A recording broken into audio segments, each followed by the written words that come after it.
fumantes eles não começam a fumar depois que eles se veem adultos no mundo, né? A gente sabe, e os dados mostram, que os fumantes eles começam a fumar antes dos 19 anos. O que que isso significa? Que tabagismo é uma doença pediátrica.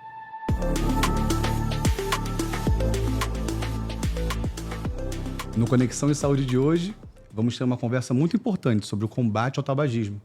E para isso nós trouxemos aqui a doutora Maria Fernanda, que é advogada, especialista em direitos humanos, e Mariana Pinheiro, que é a coordenadora do ACT Promoção em Saúde, ela que é mestre em saúde pública e veio contar um pouquinho para a gente sobre como está funcionando esse combate no nosso país hoje em dia e o que a gente pode fazer para melhorar esses dados que a gente tem sobre o tabagismo, que ainda são dados relevantes, né? Doutora Mariana, conta um pouquinho para a gente sobre o que é o ACT, como ele funciona, quais são as áreas que vocês atuam. Explica um pouco para a gente como funciona esse trabalho de vocês. Bom, obrigada, Gabriel. Tudo bom? Muito bom estar aqui, né, Maria Fernanda, mais uma vez. A ACT Promoção da Saúde é uma organização da sociedade civil. Nós somos uma organização não governamental. E a gente atua para políticas públicas, para a adoção de políticas públicas de controle das doenças crônicas não transmissíveis. O que isso quer dizer? Né? Políticas públicas atua. Então, a gente faz incidência política, faz campanhas educativas, faz pesquisas, produz dados, no sentido de que o que o Brasil precisa para continuar implementando medidas eficazes ou então passar a adotar medidas eficazes para o controle do tabaco, controle do álcool, promoção da alimentação saudável e adequada, promoção da atividade física e também começamos a trabalhar mais recentemente com a questão da poluição ambiental. Por que esses 5 fatores? Porque são os fatores de risco mais frequentes das doenças crônicas não transmissíveis. Essas doenças são as doenças cardiovasculares, pulmonares, câncer, saúde mental. Então, assim, são doenças que são responsáveis por matar precocemente 82% da população, tanto no Brasil quanto no mundo.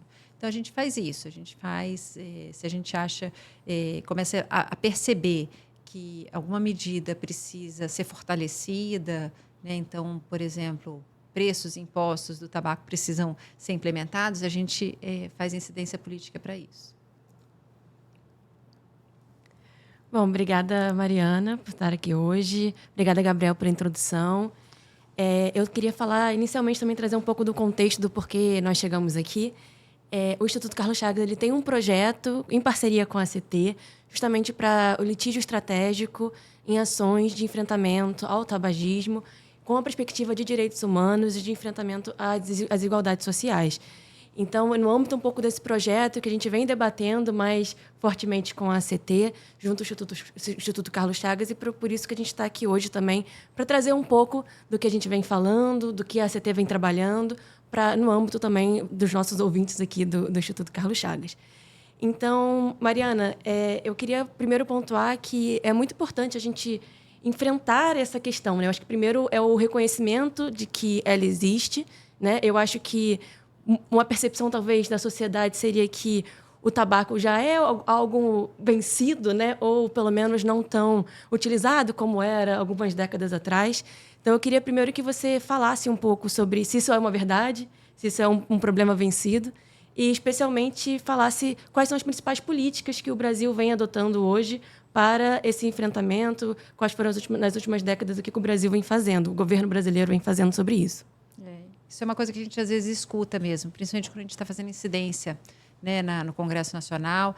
Mas as pessoas não fumam mais, né, assim, já não fuma mais em avião, né, assim, já não tem propaganda no jornal e na TV. Então, essas são medidas que o Brasil implementou na década de 90, no iníciozinho dos anos 2000. Então, o Brasil, de fato, é reconhecido mundialmente, não só aqui na região das Américas, como um país que avançou em políticas de controle do tabaco. Isso é uma verdade, né? E o indicador, né, principal que a gente acompanha é o percentual de fumantes adultos, né? Principal indicador aí.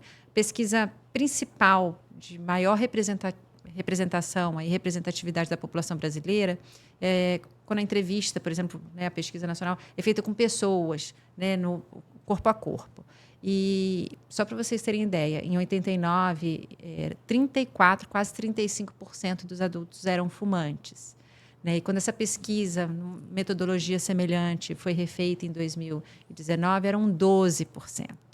Então, assim, foram anos de batalhas, anos de incidência, anos de propostas do governo acontecendo para colher esse número.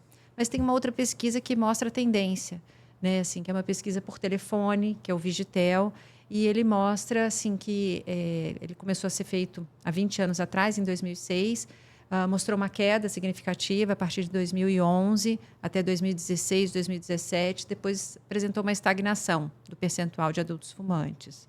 Né? E infelizmente, na última edição, mostrou uma elevação no percentual de fumantes de cerca entre 20% e 25%. Ou seja, essa pesquisa que mostra essa tendência, mostra uma tendência de aumento aí de 9% da população adulto fumante para 11%. Então, aí acende um alerta e, assim, reflexões. O que aconteceu que, depois de anos de estagnação, o Brasil apresentou? Onde que será que estão os nós frouxos, né? Assim, ou então, onde que a gente precisa apertar os nós, né? Não necessariamente fazer novos nós, né? Onde que a gente precisa avançar.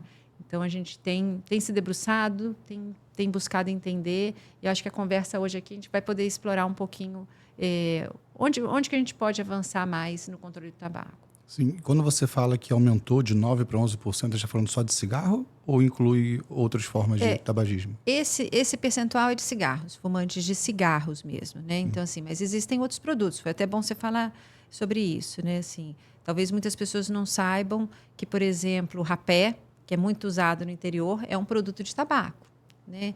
Que narguilé também tem tabaco na mistura das ervas. O tabaquinho, que é o fumo preparado, que o próprio fumante enrola seu cigarro, é de tabaco. Charuto, cachimbo, tudo vem da folha de tabaco. Né? Então, produtos eletrônicos para fumar, muitos ainda são feitos da nicotina que vem da folha do tabaco. Então, são roupagens diferentes, mas são produtos que têm a nicotina, que é o principal produto, assim, do meu ponto de vista, responsável pelo problema, né, mundial do tabagismo, porque é ele que faz a pessoa continuar fumando, continuar exposta a substâncias que causam outras doenças. A nicotina causa dependência e aumenta o risco de doenças cardiovasculares e tudo mais, mas assim, ela é que é responsável por manter aquela pessoa consumindo por muitos e muitos anos. Então, ele está presente em todos esses produtos. Entendi. Então, quando a gente fala também do tabagismo, não é só uma questão individual, né? É mais uma questão de saúde pública, medidas maiores têm que ser tomadas. Por que a gente não enxerga o tabagismo somente como uma opção individual? Pois é, essa é uma pergunta muito boa. Imagina o seguinte, imagina que as pessoas, os fumantes, eles não começam a fumar depois que eles se veem adultos no mundo, né? A gente sabe, e os dados mostram, que os fumantes eles começam a fumar antes dos 19 anos. O que isso significa? Que tabagismo é uma doença pediátrica. As pessoas começam a fumar antes dos 19 anos. E o que isso quer dizer? Que é um momento de formação que tem diversos aspectos no processo da adolescência. Então, assim, a PENSE mostra que a experimentação começa ali com 14, 16 anos. Então, é um momento em que a escolha... Ou seja, eu não sou fumante, eu não sou dependente. A escolha ela é motivada por uma série de outros fatores. Então, assim, o fumante hoje, que fala assim, não, mas isso é uma questão de escolha, qualquer um faz... Não, mas peraí, mas hoje o fumante não tem mais escolha, hoje ele é dependente. Ele fuma 5, 10, 15, 20, 40 anos. Lá na frente, ele era um adolescente, que também não era uma escolha, porque é multifatorial, são os seus pares, é a normalização. Né, assim, estar presente, propaganda, mesmo que ilegal, né, porque a propaganda é ilegal no Brasil, né, qualquer forma de propaganda, a não ser a exposição do maço no ponto de venda. Então, nas redes sociais, num ponto de venda que está expondo lá com cores e tudo mais, num festival que tem alguma coisa que remete a uma marca de um produto. Então, isso acaba sendo normal na vida do jovem, e daí normal, né, comum ele experimentar. Então, a gente não pode muito falar de questões individuais. A gente olha para a questão do tabagismo e também, né, já falando de outras agendas da CT, né, para a questão das indústrias do álcool, do tabaco, de alimentos ultraprocessados, de refrigerantes, que existem práticas corporativas que determinam questões de saúde, inclusive questões de escolha por cigarro.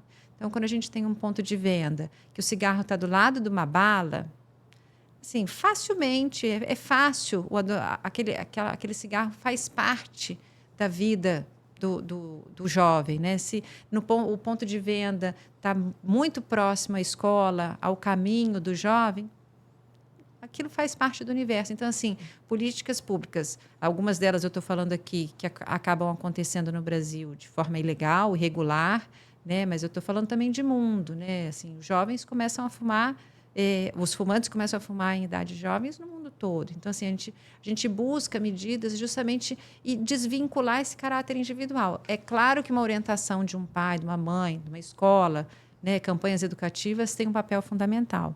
Mas é bom lembrar que o fumante ele não escolhe fumar assim do nada.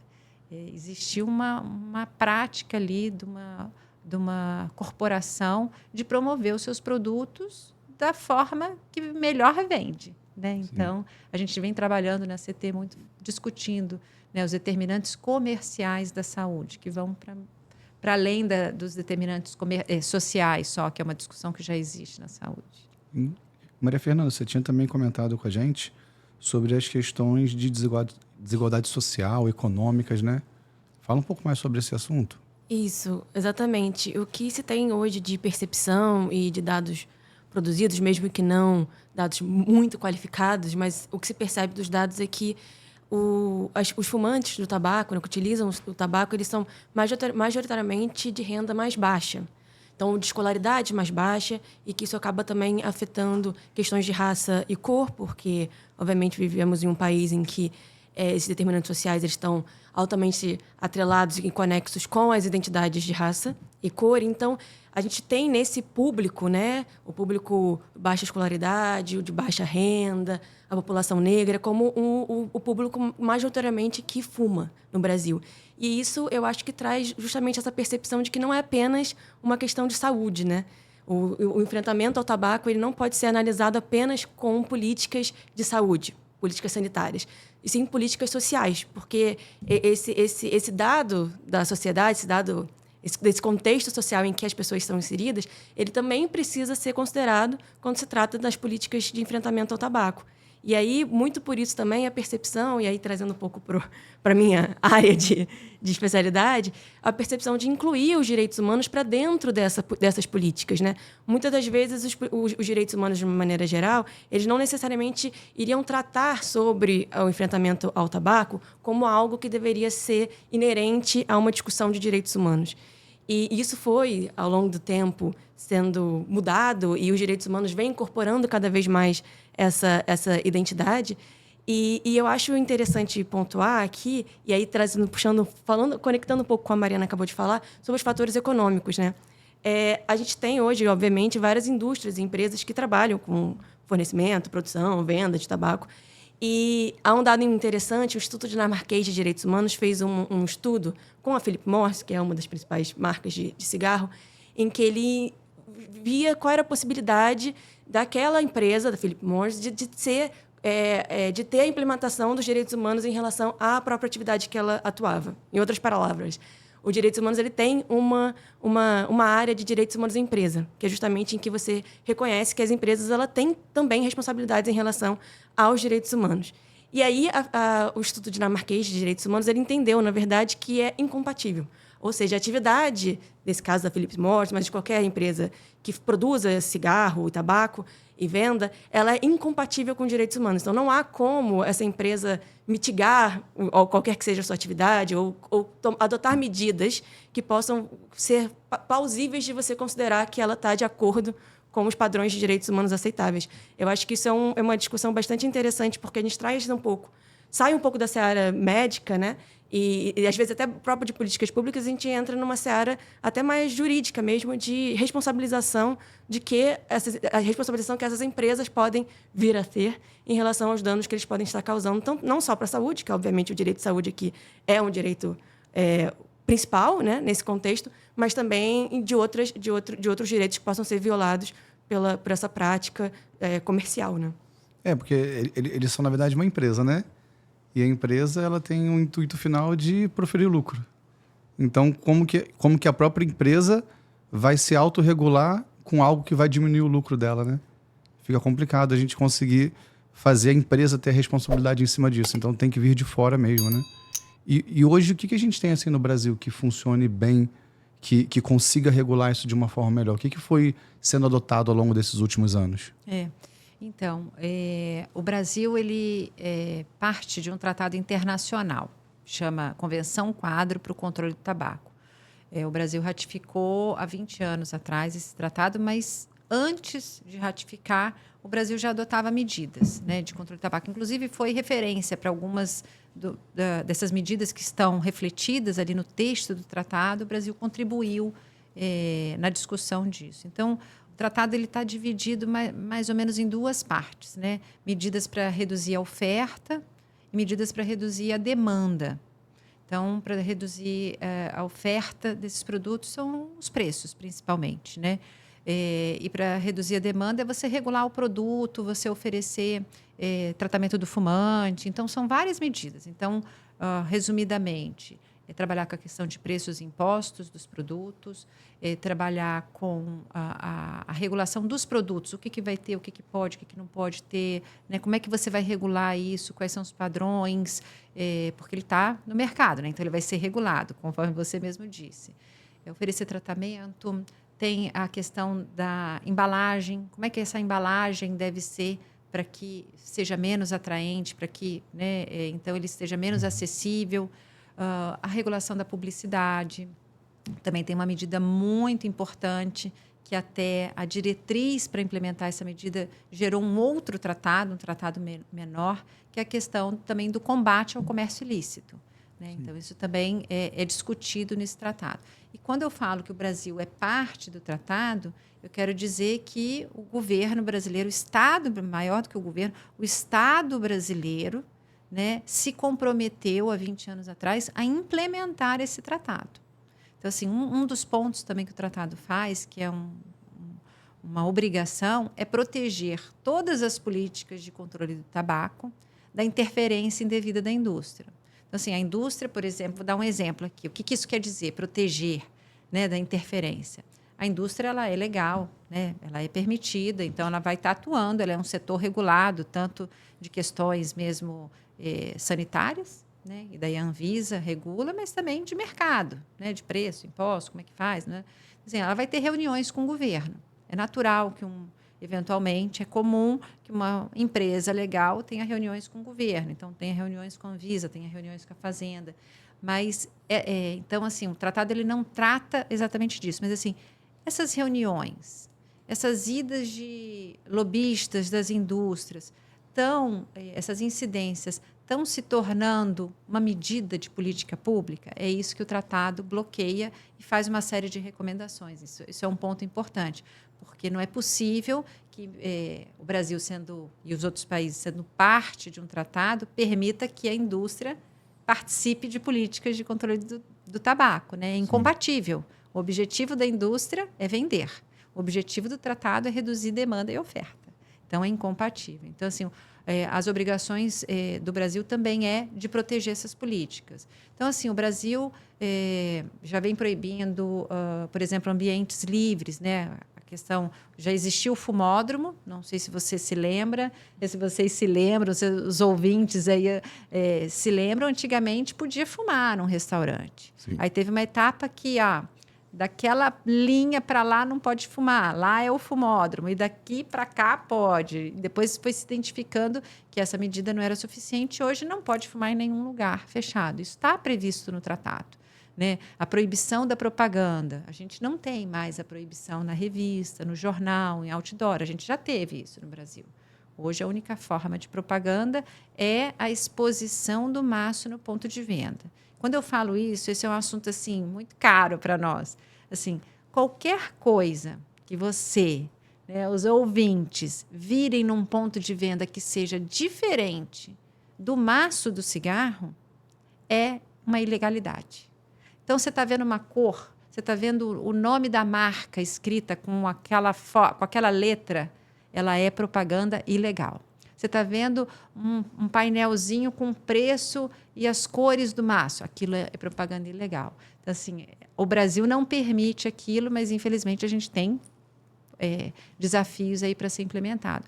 E a questão, assim, 2 pontos importantes, que é muito precioso para nós da CT, que são 2 outras medidas que o tratado, de alguma forma, explícita ou, então, através das recomendações, trata. A questão da regulação dos produtos e, daí, a questão dos aromas e sabores. Então, o Brasil proíbe aromas e sabores dos cigarros e produtos de tabaco. O que isso quer dizer? O cigarro de cravo, né, o cigarro de menta, o cigarro de melancia, isso tudo está proibido, mas talvez vocês conheçam alguém que consuma. Não é, nesse caso, não está ilegal, porque a indústria questionou, né, a Maria Fernanda sabe bem e está acompanhando esse assunto, questionou legalmente, existem liminares aí, muitas liminares que acabam permitindo e inviabilizando a implementação dessa medida.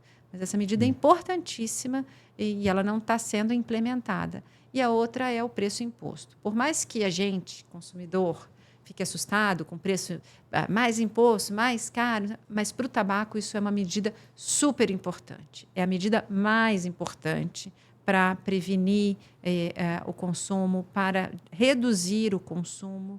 Assim, teve aquela pesquisa que eu falei do Vigitel, mostrou a redução do percentual de fumantes entre 2011 e 2016, justamente porque foi a época que foi implementado a política de preços e impostos, ou seja, atingiu significativamente a população de fumantes e o percentual caiu. Então, assim, são medidas que o Brasil fez, algumas está difícil de implementar, outras, por exemplo, até mesmo a do preço, acabou sendo esquecida aí por 8 anos, mas foi aumentada no passado. São medidas importantes de serem adotadas, né, e retomadas ou, às vezes, implementadas. Isso me traz a 2 perguntas, tá? Primeiro, em relação ao aroma, né? Isso também inclui a questão do vape, daquela essência de narguilé, esses outros que têm aroma. O que é legalizado, o que não é, o que está com essa liminar conseguindo ser comercializado, o que realmente é proibido. E em relação ao preço, isso não faz com que as pessoas debandem mais para aqueles cigarros que são um preço menor, que são provenientes de contrabando? Isso não aumenta quando aumenta o preço do cigarro normal? Tá, eu vou começar com a primeira pergunta. Essa resolução da Anvisa, né, que é a agência que regula esses produtos, né, os produtos, na nomenclatura técnica, são produtos fumígenos, né, que são derivados ou não do tabaco. A regra da proibição do uso de aditivos de aromas e sabores, ela vale para todos eles, né? Então, vale também para fumo de narguilé, para cigarro convencional, tabaquinho, que é aquele picadinho que a pessoa mesmo faz o seu próprio cigarro. Vale para qualquer um desses produtos. E então, né, quando essas liminares caírem, ou então a decisão do STF for favorável a essa resolução, nenhum desses produtos vão poder estar no mercado hoje, tá? E um estudo recente, super recente, lançado agora há poucos meses, mostrou que, diferentemente do que a indústria diz, mas aí eu não consigo estar no mercado sem aditivos de aromas e sabores, vai prejudicar toda a minha cadeia. Já existe registrado atualmente uma série de produtos sem os aditivos proibidos no mercado brasileiro. Então, tem registro para esses produtos sem os aditivos de aromas e sabores. Ou seja, é possível. Então, assim, só que ele vai cumprir com o papel dele. Ele vai ser mais áspero, vai ser desagradável, que é justamente onde entra o uso dos aromas e sabores, porque ele facilita a experimentação, ele deixa a fumaça menos quente, menos áspera. Então, os jovens acabam preferindo muito frequentemente esses produtos porque torna a experimentação mais agradável. Então, com a retirada deles, vai cumprir com o objetivo que é deixar ele menos atraente e menos palatável. Sobre a sua segunda pergunta, tem outra pergunta aí embutida nessa primeira. O vape. E os vapes? Vape, ou vapor, ou vape, ou pod, ou mod, que são os apelidos, né, que esses dispositivos eletrônicos para fumar têm, né, que são aparelhos eletrônicos, né, de diferentes modelos, sistema aberto, fechado, e que aquecem alguma coisa. Ou aquece o líquido, que tem nicotina, muitas vezes, mesmo quando alguns rótulos dizem que não tem nicotina, ou quando é o produto de tabaco aquecido, aquece um mini cigarrinho, próprio para aquele aparelho. Então, é a família dos dispositivos eletrônicos para fumar. Todos esses que eu falei, eles não têm a venda permitida no Brasil. A Anvisa já proíbe a venda desses produtos desde 2009. Então como é que eu consigo comprar? Não, você compra e está chegando até você de maneira ilegal, né? Então, assim, não é permitido fabricar, comercializar, importar, transportar, né? O consumo, a Anvisa não regula o consumo, ela regula a circulação desse produto. Então, não pode com sabor tabaco ou sem sabor tabaco, sabor fruta, não pode de qualquer forma, né? Então, esses produtos têm a sua venda proibida pela Anvisa desde 2009 e em 2024 reafirmou essa proibição, tá? E agora sobre a questão do preço, né, que eu falei. De fato, acontece algumas vezes essa migração. Quando o produto ele fica mais caro, as pessoas tendem a buscar uma marca mais barata. Isso faz parte do movimento nosso, né, de todo mundo da sociedade. Com o cigarro não é tão diferente. No entanto, naquele aumento que eu falei de 2011, né, pesquisadores observaram essa migração. Só que boa parte dos fumantes que deixaram de comprar o cigarro ilegal, de fato, deixaram de fumar. Então, assim, uma parte deixou de fumar, abandonou, foi efetiva, a medida foi... E outra parte migrou para o cigarro ilegal. Só que, assim, esse ponto é muito importante para as políticas de controle de tabaco, porque toda hora ela vem à tona. Vem à tona quando a gente está falando dos preços impostos. Mas daí vai migrar para o cigarro ilegal, então essa política não é boa. Quando a gente está discutindo, por exemplo, embalagem padronizada, que é outra medida de controle do tabaco. Mas daí vai vir dos países vizinhos, ou então vai vir o cigarro ilegal, então essa medida não é boa. Então, o aumento e a pressão e até a mudança do discurso, fala assim, isso vai deixar de ser um problema de saúde para ser um problema de segurança pública. Isso tudo dificulta o avanço. E o que a gente tem observado em países que implementaram medidas como embalagem padronizada, que eu citei, como aumento de preços, observam que o benefício, né, de aumentar o preço, por exemplo, desses produtos é muito maior do que os prejuízos. Então, assim, além de aumentar a receita, que é, de fato, um benefício, você vai aumentar a receita dos governos, porque vai aumentar, mas você tem o ganha-ganha, né, para a população. Então, assim, muitas pessoas vão deixar de fumar e a sociedade inteira vai se beneficiar, porque vai melhorar a qualidade de vida. Se hoje a gente tem uma população de baixa renda, comprometendo 8% da sua renda familiar em cigarros, e parte dessa família passar a não ter um fumante mais em casa por conta do impacto positivo naquela família. Então, assim, é 8% de recurso que vai estar circulando. Vai estar podendo investir em saúde, em lazer, em outras coisas, na economia local. Então, assim, é muito significativo o aumento de preço, né? Assim, é um ganha-ganha para todos, né? Para a sociedade, para o governo e para as pessoas. Eu queria falar um pouco também, voltar na questão do vape, porque eu acho que isso é muito importante, porque a minha percepção, e aí de uma geração talvez mais nova, né, que eu tive uma percepção do cigarro sempre muito... Sinto a minha geração, que a gente já tinha aquela ideia do cigarro não é tão legal, não gosto tanto, não é tão bom, mas eu sinto no dia a dia, assim, né, nos ambientes sociais, a questão do vape, do cigarro eletrônico, chegando com uma força muito grande, né? E aí eu queria... E aí isso justamente remota a ideia de que a juventude, os adolescentes, eles são os primeiros afetados, né? E talvez os principais alvos de políticas de marketing, né? De comerciais, justamente porque eles vão iniciar o fumo cedo, ainda vão ter muitos anos de dependência, e aí isso significa mais vendas, né? De produtos de cigarro, de tabaco.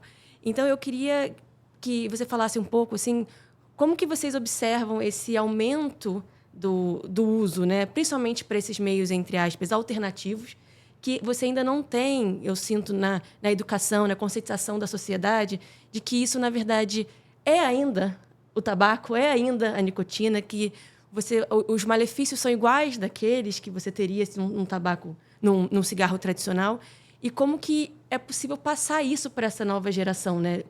Quais são as políticas, ações e medidas que a gente pode adotar justamente para tentar resgatar aquela ideia que não foi, como na primeira pergunta, não foi vencida, mas que estava iniciando um processo de não acho tão legal, o gosto é ruim, o cheiro, fica o cheiro e etc., de uma geração, né?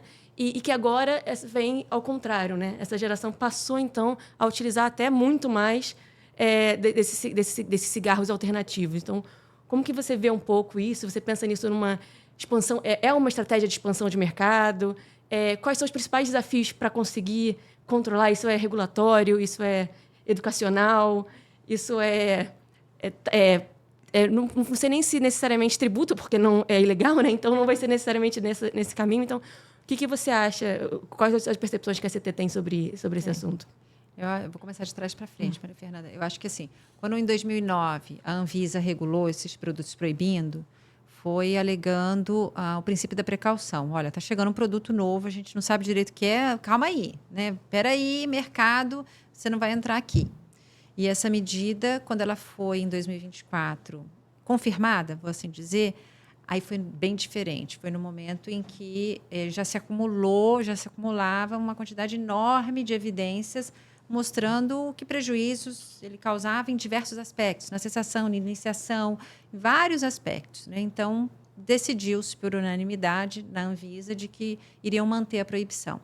Então, assim, a proibição, ela segura sim, ela contém sim a disseminação, mesmo havendo consumo, né, no mercado, né, contrabandeado, mas ela segura. Então, quando em 2019 fiz a pergunta, menos de 2% da população adulta usava. Então, assim, era pouco, né, assim, o Vigitel, na verdade, que mostrou isso. Então, assim, segura. Mas daí, quando a gente olha para os jovens, a gente fica bastante preocupado de fato, porque mesmo sendo um percentual pequeno na população brasileira, é muito mais frequentemente o consumo encontrado entre os jovens. E isso, assim, é muito, muito grave, porque a indústria dos cigarros eletrônicos é também de cigarros, isso é um ponto. Né? As grandes fabricantes também têm a sua versão cigarro eletrônico, mas o mercado de cigarro eletrônico também existem outros atores. Mas a indústria que começou a promover, porque ela já estava no mercado mundial e ela começou a promover os seus produtos eletrônicos da seguinte forma: olha, esse produto aqui que eu estou trazendo para vocês, ele só tem nicotina. Ele não tem combustão, ele não causa... O grande vilão dos cigarros convencionais, que eu também produzo, é o alcatrão, que causa uma série de doenças e principalmente o câncer. Então, ele montou toda uma estratégia de disseminação em cima dessa premissa. O grande vilão é o alcatrão e eu tenho um produto que não tem o alcatrão e que é uma alternativa para você, fumante, que não conseguiu parar de fumar, é para você, fumante, que quer um produto de menor risco. Então, ele montou isso e disseminou essa mensagem. E hoje essa mensagem, infelizmente, lamentavelmente, está na boca de muita gente. Está na boca dos nossos pares, dos nossos colegas, amigos dos nossos filhos e de tomadores de decisão. Então, assim, essa mensagem chegou lá. Isso é um problema muito ruim, porque ela é uma premissa que está apoiada em informações que não são verdadeiras. Segundo ponto, o que a gente está observando não são fumantes de cigarro convencional que estão migrando para o cigarro eletrônico. Então, assim, e daí quando a gente... Depois eu posso deixar, Gabriel, algumas imagens de cigarro eletrônico. Quando a gente vê esses aparelhos, eles têm o design completamente diferente do cigarro convencional. É para justamente outro público, para ampliar o mercado. E algumas vezes são muito parecidos com objetos do cotidiano do universo do jovem. Então, tem uma campanha uma campanha de conscientização nos Estados Unidos que mostra objetos de uma mochila de um estudante assim, de ensino fundamental, ensino médio. Então, assim, um pai, um cuidador desavisado não conseguiria identificar o que é um cigarro eletrônico e o que é uma borracha, um pendrive, uma caneta, marca-texto, porque são objetos muito semelhantes. Tem objetos que são também um relógio digital. São objetos que têm também um joguinho. Então, assim, é do universo. Então, assim, como é que a gente pode dizer e apostar nessa premissa das indústrias de que seus produtos seriam para migrar, fumantes migrarem, né? E só voltando, né? Essa premissa ela não é totalmente verdadeira, assim. De fato, muitos modelos não têm o alcatrão. O alcatrão ele é resultado da queima de matéria orgânica, da queima, por exemplo, da folha. O alcatrão ele se forma ali. Só que o cigarro eletrônico tem muitas vezes substâncias, o líquido, muitas vezes pode não ter o alcatrão gerado ali, mas tem um conjunto de substâncias que não tem no cigarro eletrônico e que faz muito mal. Tem outras que, independente da quantidade que tem, né, comparado com o cigarro eletrônico, que não importa. Para ser potencialmente cancerígeno, não importa se tem 10 igual ao cigarro convencional, se tem 1. É potencialmente cancerígeno em qualquer quantidade. Então, assim, esses produtos eles foram disseminados, né, no mundo todo, é uma estratégia global, sob uma premissa completamente equivocada, distorcida do que, de fato, esses produtos são. Então, assim, esses produtos, eles não são inócuos, ou seja, eles fazem mal à saúde, eles não são isentos de risco, não é vapor d'água, né? É vapor de substâncias que fazem mal, principalmente para a forma inalatória, né? Assim, então, mas ele tem sabor de morango. Sabor de morango é para fazer, faz mal, inclusive, para comer, né? Mas, assim, para inalar ainda é pior, né? Então, assim, fica o alerta, né? Assim, muitos jovens, na pesquisa do Vigitel de 2019, né, nunca tinham experimentado cigarro ou qualquer outro produto de tabaco e estavam usando esses produtos. Então, assim, lamentavelmente, está se tornando, sim, atraente e, sim, para ampliar mercado. A indústria do tabaco, ela ainda lucra muito vendendo cigarros. Ela não está fazendo essa migração que ela prometeu lá em 2010, 2015. Ela está mantendo e ampliando o seu mercado. E aí, mantendo um pouco nessa conversa dos jovens, né? Existem umas políticas mundiais que estão sendo adotadas, que é a chamada geração livre, livre do tabaco. Eu queria que você falasse um pouquinho, né, sobre qual é a percepção que a ACT tem em relação a essas iniciativas. Se você acha que seria possível um dia ser aplicada no Brasil, ou se ela teria algum tipo de eficácia, seria uma boa política, né, que é justamente a ideia de que se implementa uma lei que restringe a compra, né, do tabaco para uma certa idade. Então, pessoas nascidas a partir de 2009 não vão poder mais comprar o tabaco. E aí, pessoas que, quando tivessem 18 anos, poderiam, ou 21, ou qual seja a idade do país, poderia comprar, e aí você poderia ter legalmente novas pessoas fumando. E a ideia dessa política é justamente você criar gerações que nunca vão ter o contato com o cigarro, né, de maneira geral, com o fumo, nem mesmo quando virarem adultas, né?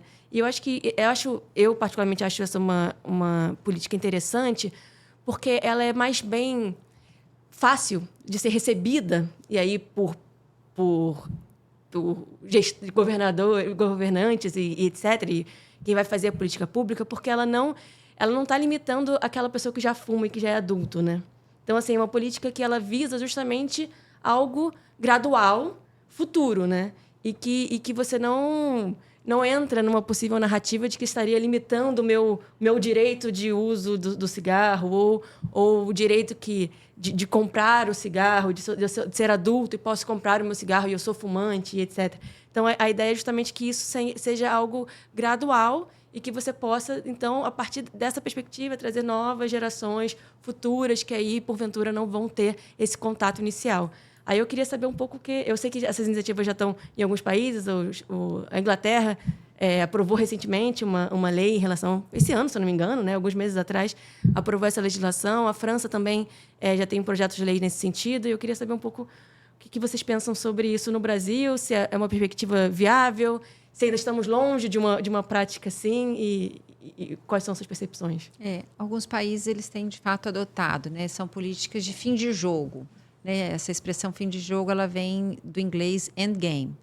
Né? Então, quando a prevalência do fumante está bem abaixo, está bem baixa, e as recomendações, assim, em textos ainda científicos, na discussão ainda acadêmica, é quando está por volta de 5%.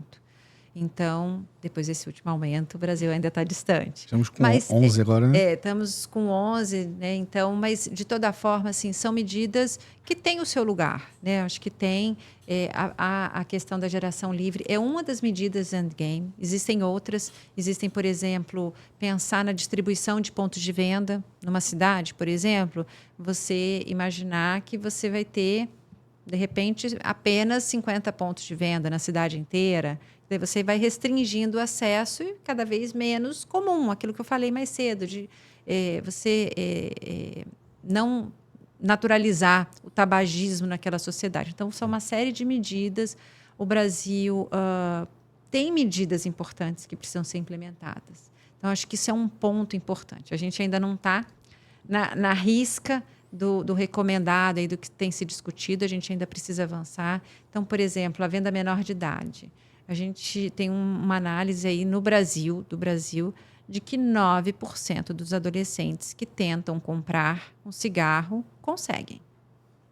A venda de cigarros comuns para menor de idade é inclusive crime, porque você entregar uma substância, fornecer e até vender uma substância que causa dependência ao menor de idade é crime. Está lá previsto no ECA, está previsto nos dispositivos que nem são de controle de tabaco, né? São dispositivos da legislação brasileira. Então, assim, é bastante grave. A gente só pode ter ponto de venda com uma pessoa e tudo mais, mas uma colega outro dia viu numa loja de conveniência uma máquina automática de venda. Que não é permitido vender através de uma máquina. Que controle que você vai ter de venda menor? Então, assim, a gente precisa avançar, a gente precisa disseminar, né, essa informação. Talvez muitas pessoas, apesar da advertência sanitária, a gente ainda precisa avançar nisso, porque os menores, infelizmente, estão tendo acesso livre em estabelecimentos formais. Eu não estou falando de uma banca informal, né, que ora está ali, ora não está. Não, eles estão comprando em estabelecimentos formais, né, em tabacaria, em loja de conveniência, num shopping. Então, isso é um ponto que ainda é um dos nós que a gente precisa apertar. Né? Então, mas eu acho que existem medidas bem interessantes da gente avançar dentro dessa linha do endgame, do fim de jogo, e que está prevista também no Tratado Internacional, que são medidas para além da Convenção. O que é a Convenção Quadro, aquele tratado internacional que eu mencionei? Talvez não pensou. Ele foi aprovado, né, assim, há 20 anos atrás. Muita coisa aconteceu, muita novidade, a dinâmica do mundo. A internet aparecia lá no tratado assim, de forma muito sutil. Hoje a internet está nas nossas vidas, né? Então, são jogos, por exemplo, jogos eletrônicos mesmo, que aparece propaganda de cigarro lá dentro, que aparece alguém fumando. Então, são coisas que, de repente, a Convenção Quadro não deu conta e que está previsto, né, fazer algo para além. Então, acho que é um pouco isso, essa discussão está iniciando no mundo e no Brasil.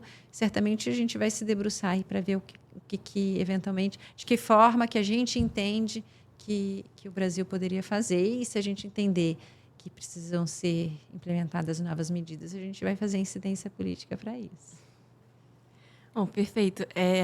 E eu acho que, e aí trazendo também um pouco para a ideia aqui do projeto, né, especificamente, que o ICC vem fazendo, uma dessas incidências possíveis é justamente naquela perspectiva, né, que a gente mencionou, de trazer os direitos humanos para dentro dessa conversa, é entrar não só na seara de advocacy, né, social, político, né, com os formadores de opinião e os formadores de políticas públicas, mas também começar a ingressar com outros mecanismos que podem ser utilizados para dentro dessa discussão, né? Trazer para dentro dessa discussão também outros mecanismos.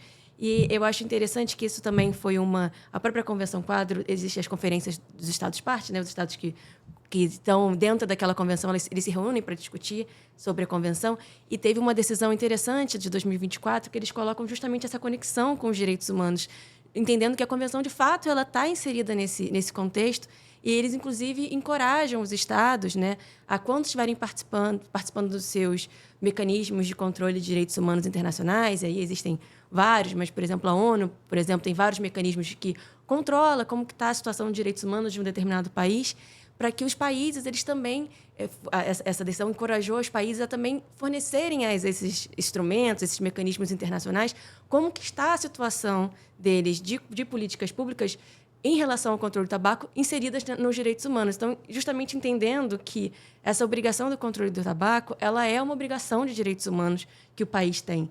E que você pode utilizar, então, de mecanismos internacionais, para além dos nacionais, de direitos humanos, para pensar nesse controle, nesse enfrentamento. E aí a conexão com a redução de desigualdade, com a questão da proteção da infância, né, dos adolescentes, isso é muito conexo com os direitos humanos. Né? Então, abre uma gama de possibilidades, e o projeto justamente vem nessa ideia, né, então, a partir de um litígio estratégico, de ações de advocacy, quais caminhos, quais etapas se podem buscar para dentro desse contexto do enfrentamento ao tabaco, trazer a perspectiva de direitos humanos, a perspectiva da redução da desigualdade, e quais instrumentos e caminhos e órgãos internacionais a gente pode utilizar para isso. Que, como eu disse lá no início, já é algo que vem sendo abordado pelos esses instrumentos internacionais e essa conexão específica. Eu acho que isso tudo demonstra a complexidade do assunto, né? do enfrentamento ao tabagismo. Né? Não é só uma questão de saúde, não é só uma questão social, não é só uma questão de direitos humanos, não é só uma questão fiscal, não é só uma questão regulamentar.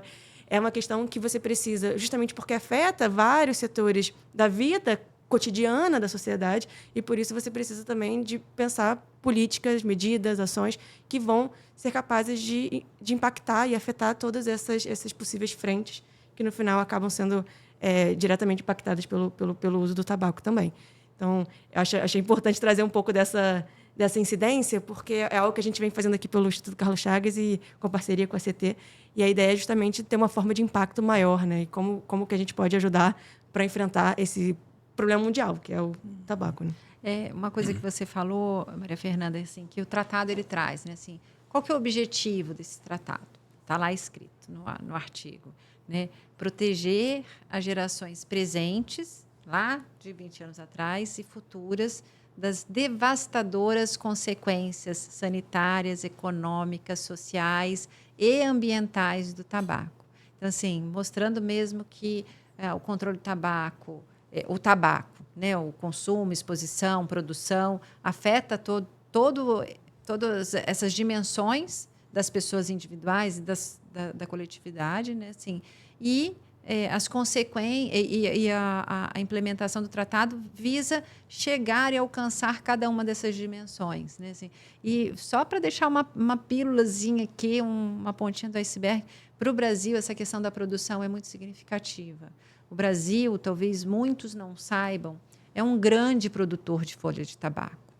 Né? Assim, já foi o segundo maior do mundo, mas hoje é o terceiro maior do mundo, equiparado aí com a Índia. Então, a gente produz muito tabaco e a maioria dessas folhas produzidas elas são exportadas para a China, Europa e diversos outros países.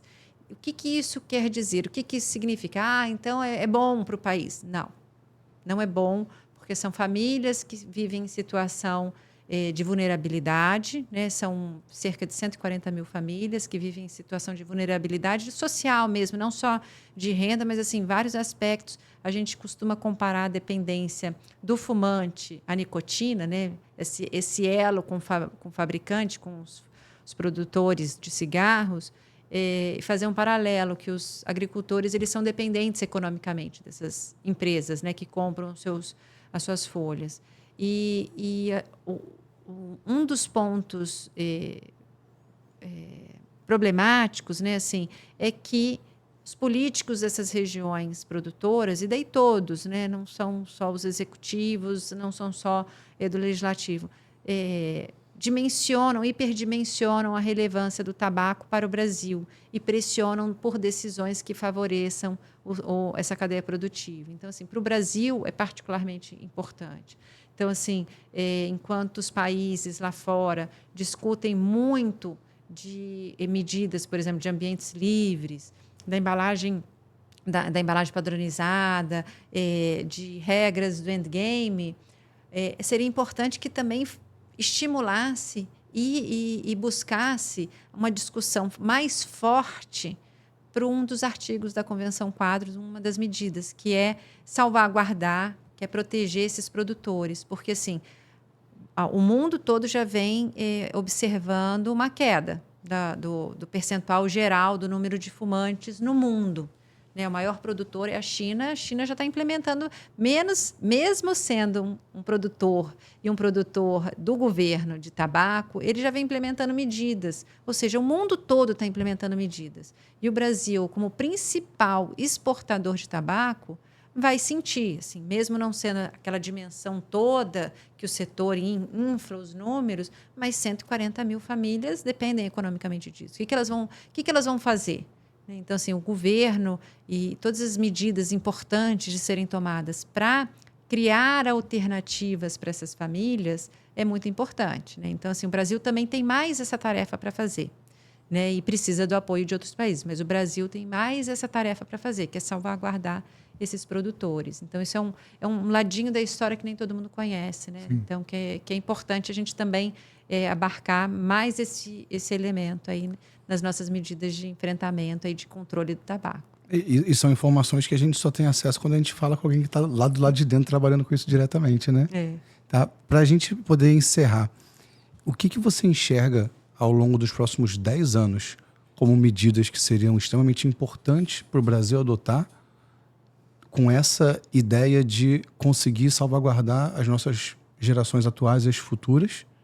E qual mensagem você quer deixar aí de despedida para o nosso ouvinte? Ai, que emoção! Olha, eu acho que uma importante medida é a implementação da proibição dos aditivos de aromas e sabores. A gente precisa implementar. Ou seja, a gente nem precisa mais do marco. O marco está lá. Né? O marco regulatório ele já existe, que também é difícil conseguir ter uma resolução para isso. Então, implementar a proibição dos aditivos de aromas, implementar o aumento periódico dos preços impostos dos cigarros. Assim, o Brasil, até ano passado, tinha o terceiro cigarro mais barato da região das Américas. Então, assim, ele pode estar impactando 8% da renda de famílias de baixa renda, mas ele é um cigarro. Pode ter uma carga tributária elevada, mas ele é, ali para o consumidor, um produto muito acessível. Então, a gente, para os próximos... eu queria até que fosse logo, a gente está no meio de uma discussão, no final da discussão da reforma tributária, a gente tem a faca e o queijo literalmente na mão para buscar alíquotas que cumpram isso, né? Aumentos periódicos, tornar esses produtos menos acessível, né? Assim, difícil acesso por meio de preços impostos. Acho que salvaguardar esses agricultores é importantíssimo. Então, assim, Ministério do Desenvolvimento Agrário e outros ministérios também buscar implementar medidas eficazes para oferecer alternativas viáveis para essas famílias. Eu acho que isso é importante. E um último ponto, mas não é menos importante, 2 últimos pontos. Implementar o que a gente já tem de marco regulatório, proibição de propaganda, proibição de venda menor, mas ter também uma sinalização obrigatória, se é uma lei federal, sinalização obrigatória de que não pode fumar naquele lugar. Então, assim, porque você vai em algumas cidades, que as cidades podem fazer isso, mas se é uma lei federal, você sinalizar, ou seja, você desnormalizar o consumo. Sim. Vai estar escrito ali na parede, do lado do elevador, numa sala, de que não pode fumar, isso também é importante. Então, acho que são várias coisas, é um dever de casa, mas boa parte delas, eu diria, Gabriel, já está escrita, já foi discutida e só precisa de implementação. porque escrever uma medida de controle de tabaco de saúde pública não é tão fácil e não é tão óbvio. Por isso até que a gente é o que justifica nosso trabalho. A gente faz incidência política muitas vezes para escrever algo, tornar lei, né, algo que parecia óbvio, né, assim, e muitas vezes não é. Né, você precisa discutir. Então, mas muitas dessas que eu falei já estão escritas. Elas precisam ser implementadas através de fiscalização, através de uma série de coisas. Mas ainda tem algumas páginas ainda para serem escritas aí na política de controle do tabaco. Perfeito. Maria Fernanda, quer deixar um recado? Eu queria só agradecer, na verdade, a participação da Mariana. É sempre muito rico todas as contribuições que ela tem para trazer. Mostra que ela trabalha ali no dia a dia com isso e ela está super empenhada, assim como a CT, para trazer luz a esse problema. Eu acho que isso aqui é um espaço em que a gente pode fazer isso, né? Uma das etapas de conscientização, de educação, de informação, trazer para o nosso ouvinte, e aí para o ouvinte levar para outras pessoas o que a gente está debatendo aqui e a complexidade e a relevância desse debate, né? Resgatando aquilo que eu falei um pouco no início, não é um problema resolvido. Então, é necessário se falar sobre, é necessário trazer de volta para as mesas, o debate entrar de novo nas mesas sociais, dos seus ambientes sociais, que são os ambientes que a gente sabe que são também muito propícios para essa utilização, para o início e a permutação do cigarro. Então, trazer de volta essa discussão para dentro da sociedade e não só com a questão do vape, mas também com todos os outros aparelhos, outros mecanismos que possam vir a surgir e que o problema continua, permanece na sociedade, é um problema global e que a gente precisa adotar medidas, fazer pressão social, ter a sociedade também por dentro desse assunto para que a gente possa exercer também nosso papel como sociedade civil na busca do controle do tabaco e da melhoria da saúde pública do Brasil. Perfeito. Mariana, muito obrigado pela presença aqui hoje. Maria Fernanda, muito obrigado.